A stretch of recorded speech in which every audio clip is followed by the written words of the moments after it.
તાલુકાના વટામણ ગામે ચોકડી ઉપર અબોલ પશુ ગાયના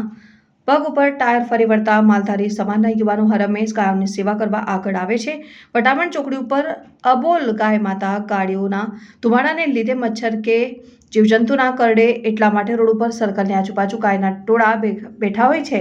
એવામાં એક ગાયના પગ પર ટાયર ફરી વળતા ગાય માતા ચાલી કે ઊભી ન થઈ શકતા પાણી પીવાનું કે પાણી ખાવાનું ન મળતા માલધારી સમાજના યુવાનોની જાણ થતાં ગાય પાસે ગયા અને ડોક્ટરને બોલાવીને પાટાપિંડી દવા કરાવીને ટ્રેક્ટર બોલાવીને પાછળની સુપડીમાં બેસાડીને તેમને ઘરે લઈ ગયા હતા। અને ગાય માતાને કોઈ તકલીફ ન પડે ને ટાઈમે પાણી કે ઘાસચારો ખાઈ શકે એટલા માટે અને હરહમેશ માલધારી સમાજના યુવાનો એવા લાલાભાઈ ભરવાડ, મનુભાઈ ભરવાડ, રાકેશભાઈ ભરવાડ, કુલદીપભાઈ ભરવાડ,